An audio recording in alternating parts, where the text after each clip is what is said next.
Dear students, SDN science academy online classes में आप सभी का स्वागत है। जैसा कि इसके पिछले चैप्टर में आपने संसाधन क्या होते हैं उनके बारे में हमने आपको जो है पूर्ण रूप से समझाया था और सबसे आप सबको मैसेज भी किया गया था। तो उसके आगे हम भाग 2 में संसाधनों का विकास यहाँ से आगे हम शुरू करते हैं। तो देखिए, संसाधन जो है प्रकृति की निःशुल्क देन है, प्रकृति का एक निःशुल्क उपहार है, लेकिन कुछ लालचवश इनका जो है इस तरह से अंधाधुंध दोहन किया गया है कि हमारे संसाधन जो है वो सिमटते जा रहे हैं, खत्म होते जा रहे हैं। दूसरी चीज आप देखते हैं, समाज में संसाधनों का जो असमान वितरण है, कहने का मतलब किसी के पास ज्यादा संसाधन है तो और किसी के पास एकदम कुछ है ही नहीं है। तो इस प्रकार संसाधनों के असमान वितरण से हमारे समाज में संसाधन विहीन और जो संसाधन युक्त हैं, दो तरह से जो है दो वर्ग पैदा हो गया है। तो समाज का जो पूर्ण रूप से सभी पर संसाधनों का जो है बराबर जो है अधिकार नहीं है, जिसके कारण इसमें जो है संसाधन सारे समाज के लिए पूर्ण रूप से उपयोगी नहीं हो पाते हैं। उसके बाद हम देखते हैं कि संसाधन जो हमारे हैं, संसाधनों के अंधाधुंध दोहन, यानी संसाधनों का जिस प्रकार से उपयोग हो रहा है, अंधाधुंध दोहन हो रहा है, उसके द्वारा हमारे यहाँ हमारे प्रकृति हमारे पर्यावरण में तमाम तरह की समस्याएं उत्पन्न हो रही हैं। जैसे आप देख रहे हैं ग्लोबल वार्मिंग, वैश्विक तापन, जो हमारी पृथ्वी का टेम्परेचर बढ़ रहा है। उसके बाद आप देखते हैं ओजोन लेयर में ह्रासमेंट, जो ओजोन लेयर की परत है वो कमजोर होती जा रही है। तो ऐसे अन्य जो पर्यावरणीय प्रदूषण है, ये संसाधनों के जो हमारे जो संसाधन है, इनका अविवेक पूर्ण ढंग से दोहन जो हो रहा है, उसके कारण इस तरह की मतलब अनेक प्रकार की प्रॉब्लम्स जो है जन्म ले रही हैं। तो इसलिए हमें संसाधनों के विकास के क्रम में सबसे पहले एक चीज आता है, सतत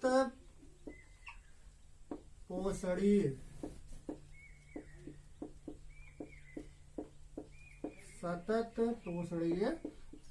विकास।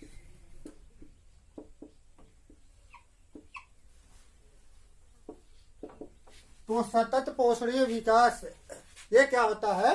वैसे जो स्टूडेंट पिछली कक्षाओं में आप लोगों ने पढ़ा भी होगा कि सतत पोषणीय विकास से अभिप्राय संसाधनों का इस प्रकार से उपयोग किया जाए ताकि हमारे पर्यावरण को नुकसान ना हो, उनकी क्षति ना हो। या दूसरे शब्दों में आप कह सकते हैं कि सतत पोषणीय विकास का वो मॉडल होता है जिसमें हम अपनी आवश्यकताओं की पूर्ति करते ही हैं, लेकिन संसाधनों का जो हमारे रिसोर्स हैं उनका हम इस प्रकार से यूज करते हैं कि जो हमारी आने वाली पीढ़ी है, यानी भावी जनरेशन के लिए वह संसाधन जो है सुरक्षित भी रहते हैं। सपोज कीजिए जैसे आपका पेट्रोलियम है, अगर पेट्रोलियम का इसी तरह से हम उपयोग करते रहे तो पेट्रोलियम की मात्रा जो है वो लिमिटेड है, मालूम हो चुकी है कितनी है, तो एक दिन वो खत्म हो जाएगा। तो जो हमारी आने वाली पीढ़ी होगी इससे जो है वंचित हो जाएगी। तो सतत पोषणीय विकास वही होता है कि जब हम संसाधनों का इस प्रकार से उपयोग करते हैं कि वह हमारे लिए उपयोगी भी हो और जो हमारी आने वाली पीढ़ी है उसके लिए भी वह सुरक्षित रह सके, ऐसा विकास का जो मॉडल होता है वो सतत पोषणीय विकास कहलाता है। दूसरी चीज, जो ये सतत पोषणीय विकास है, इसकी सबसे पहले अवधारणा जो ब्राजील के शहर जो है, ब्राजील में है रियो डी जेनेरियो, ये ब्राजील का शहर है जहां पर सबसे पहले 1992 में एक संयुक्त राष्ट्र संघ के अंतर्गत जो है संयुक्त राष्ट्र संघ पर्यावरण और विकास सम्मेलन। तो ब्राजील के रियो डी जेनेरो में 1992 में, जून 1992 में संयुक्त राष्ट्र संघ के तत्वाधान में एक कॉन्फ्रेंस का आयोजन किया गया था। इसमें इस सतत पोषणीय विकास की अवधारणा को जन्म दिया गया था। तो यहाँ से जो है उसके बाद जो है लोगों ने जो है ये संयुक्त राष्ट्र संघ का प्रोग्राम था। तो संयुक्त राष्ट्र संघ पर्यावरण और विकास सम्मेलन, United Nations conference of environmental and development, ये कॉन्फ्रेंस जो हुई थी, तो यहाँ पर सतत पोषणीय विकास की अवधारणा को जो है उस सम्मेलन के द्वारा आगे बढ़ाया गया। इसके बाद हम देखते हैं जो हमारा भारत है, हमारे भारत में संसाधनों के नियोजन की आवश्यकता क्यों पड़ती है। भारत में संसाधनों के नियोजन की आवश्यकता क्यों पड़ती है, तो हम देखते हैं भारत में संसाधन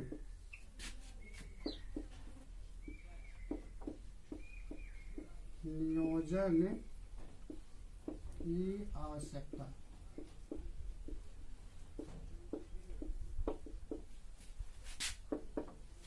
भारत में संसाधन नियोजन की आवश्यकता। आप जानते हैं हमारा भारत एक विशाल देश है जहां पर अनेक प्रकार के प्राकृतिक संसाधन भरपूर मात्रा में उपलब्ध है, लेकिन उन संसाधनों का उचित रूप से विकास न होने के कारण अभी वो उतने मतलब हमारे लिए उतने उपयोगी नहीं सिद्ध हुए हैं। उदाहरण के लिए सबसे पहले हम देखते हैं कि हमारे यहाँ जो है संसाधनों में जैसे आपका अरुणाचल प्रदेश है, अरुणाचल प्रदेश पर जहाँ पर आप जानते हैं वहाँ का जो धरातल है वो बड़े खाबड़ है और वहाँ पर जल संसाधन प्रचुर मात्रा में उपलब्ध है क्योंकि काफी अत्यधिक वर्षा वाला क्षेत्र है। तो अरुणाचल प्रदेश में जल संसाधन जो है प्रचुर मात्रा में है, लेकिन जो वहाँ का बेसिक इंफ्रास्ट्रक्चर है, आधारभूत सुविधा जिसमें आप कहते हैं सड़क हुआ या ट्रांसपोर्टेशन जो सब है वो सब वहाँ ज्यादा नहीं है, जिसके कारण अरुणाचल प्रदेश में जल संसाधन का पूर्ण रूप से उपयोग नहीं हो पाया है। दूसरा हम देखते हैं जैसे हमारा राज्य राजस्थान है, तो राजस्थान में आप देखते हैं पवन और उसके बाद सौर ऊर्जा, ये दोनों संसाधन हमारे पूर्ण रूप से उपलब्ध हैं, लेकिन वहां पर आप देखते हैं जल संसाधन की कमी है। दूसरा हम जैसे देखते हैं हमारे जो पंजाब और हरियाणा राज्य हैं, पंजाब और हरियाणा राज्य ऐसे राज्य हमारे यहाँ के हैं जहाँ पर आप देखते हैं कि वहाँ पर मतलब खनिज संसाधन तो ज्यादा नहीं है, लेकिन पंजाब और हरियाणा हमारे यहाँ के ऐसे मतलब पूर्ण विकसित राज्य है जो कि आर्थिक रूप से काफी आगे जा चुके हैं। आप देखते हैं लद्दाख जो कि हमारा नॉर्थ क्षेत्र है, लद्दाख में आप देखते हैं वो कोल्ड एरिया है, ठंडा क्षेत्र है। तो लद्दाख हमारा जो है वो सांस्कृतिक विरासत में धनी है, लेकिन जो वहाँ पर प्राकृतिक संसाधन है उसमें वहाँ पर नहीं है। तो इस प्रकार से जो हमारे यहाँ अनेक प्रकार के संसाधन पूरे भारत में फैले हुए हैं, तो उनको हम किस प्रकार से नियोजित करें कि वह भारतीय अर्थव्यवस्था के लिए लाभदायक हो। दूसरा आपका होता है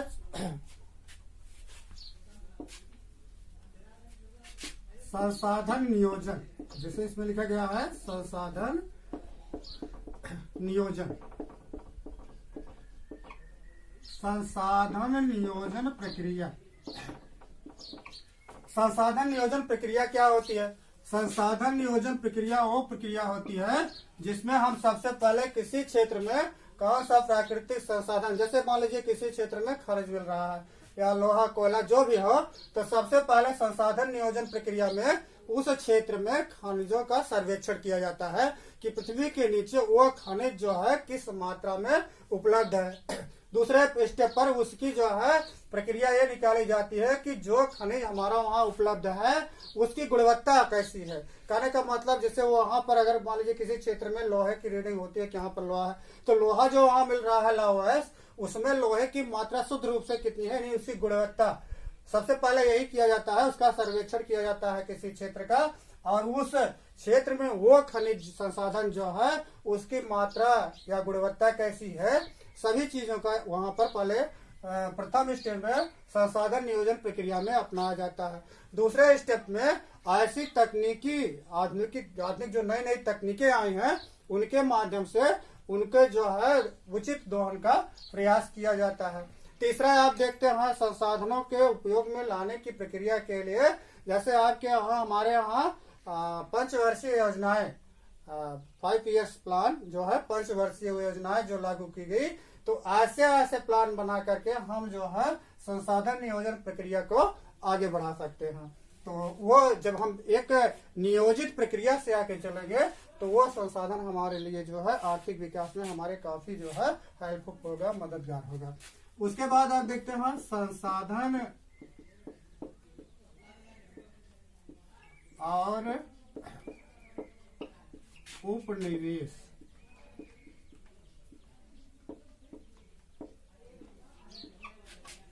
संसाधन और उपनिवेश क्या होता है, किसी जो कोई दूसरा दोस्त जो दूसरे देशों में जा करके अपना जो है अधिकार कर लेता है और वहाँ के संसाधनों को अपने उपयोग के लिए यूज करता है, उसी को उसका उपनिवेश कहते हैं। उदाहरण के लिए हमारा देश भारत जो है एक लैंड का उपनिवेश था।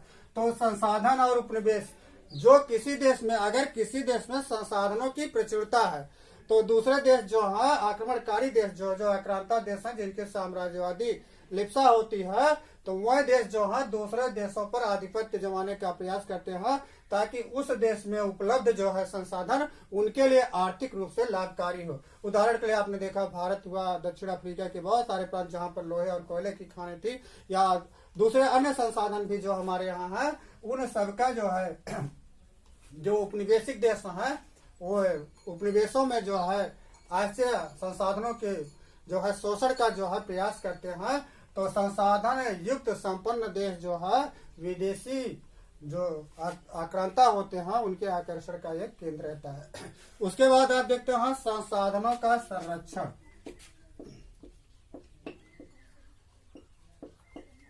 संसाधनों का संरक्षण, संसाधनों के संरक्षण के लिए 1987 में एक कमीशन बनाया गया था 1987 में, जिसका नाम है वेटलैंड कमीशन।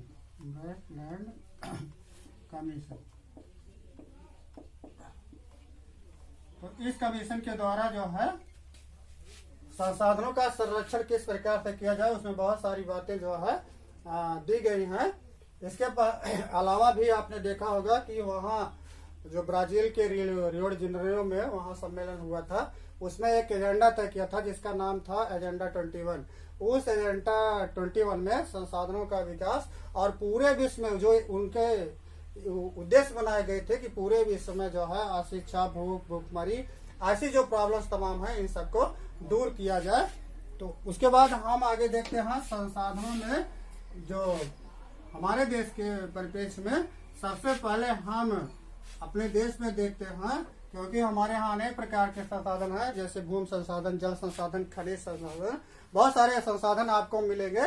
तो सबसे पहले जो हमारा संसाधन है वो है भूमि संसाधन, लैंड रिसोर्स। तो भूमि संसाधन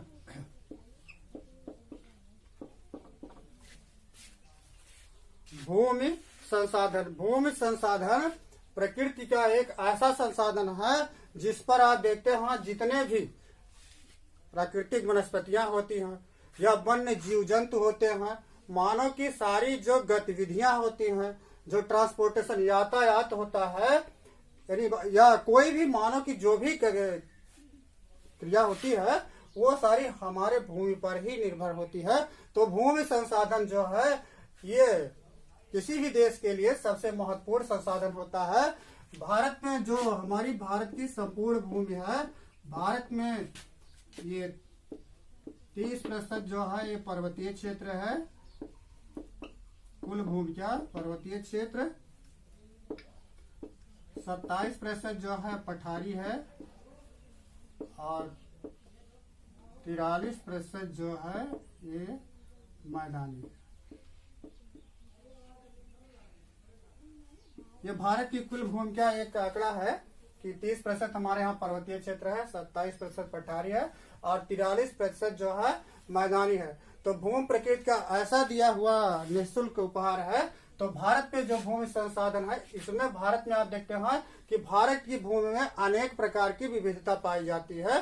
तो उस प्रकार से हमारे यहाँ जो भूमि है 30% पर्वतीय क्षेत्र है, 27% पठारी है और 43% जो मैदानी है। अब भूमि संसाधन की विशेषताएं क्या होती हैं? इसकी भूमि संसाधन की विशेषताएं, भूमि संसाधन की विशेषताएं क्या होती हैं? तो सबसे पहले देखिए, जो इसकी विशेषता होती है सीमित क्षेत्र होता है। सीमित क्षेत्र कहने का मतलब इसकी एक बाउंड्री यानी सीमा बना दी गई है कि इससे ज्यादा इसको हम फैला नहीं सकते हैं। वो निश्चित हो गया है कि इसका क्षेत्रफल इतना है तो इससे ज्यादा बढ़ेगा नहीं। दूसरा है प्रकृति का निःशुल्क उपहार। कहने का मतलब भूमि संसाधन हमें जो है प्रकृति द्वारा निःशुल्क प्राप्त हुआ है।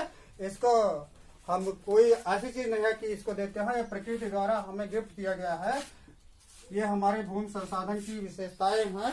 चौथा आपका है जो है तीसरा ये अनासवान है। कहने का मतलब हम ना तो नई भूमि बना सकते हैं और ना उसको खत्म कर सकते हैं। जो हमारा मतलब भूमि जो हमें प्राप्त हुई है प्रकृति द्वारा, उसमें हम न तो उसको नष्ट कर सकते हैं न उसका नाश कर सकते हैं, खाली उसका हम रूप बदल सकते हैं, रूप चेंज कर सकते हैं। और चौथा आपका है अचल या गतिहीन।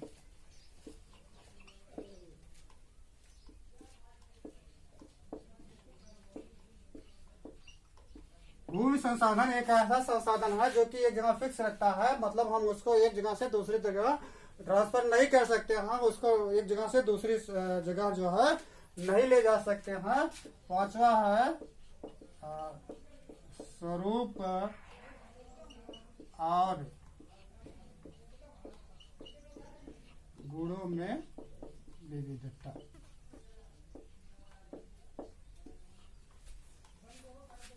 स्वरूप और गुणों में विविधता। आप देखते हैं हमारे भारतवर्ष में अनेक प्रकार की जो है मृदा मिट्टी पाई जाती है, कहीं पर जलोढ़, कहीं पर लाल लेटेराइट और मरुस्थलीय मिट्टी, पर्वतीय मिट्टी। तो तमाम तरह की जो मिट्टियां होती हैं वो अलग अलग उसमें गुण होते हैं और अलग अलग सबका आकार होता है। तो भूमि संसाधन की ये जो है सबसे मुख्य विशेषताएं होती है। सीमित क्षेत्र होता है, प्रकृति का निःशुल्क उपहार है, अनासवान है, अचल या गतिशील है, स्वरूप और गुणों में विविधता होती है। तो सारे स्टूडेंट जिनको ये जो वीडियो देख रहे हैं, आप लोग जो है आपके नंबर पर, व्हाट्सएप नंबर पर जो है इसके डिटेल्स भेजा गया है, वहां से आप लोग उसका नोट बना लीजिएगा। आगे हम अपने भूमि संसाधन का जो है और वर्गीकरण उसके बारे में जो और हम है अपने अगले वीडियो चैप्टर में करेंगे। धन्यवाद।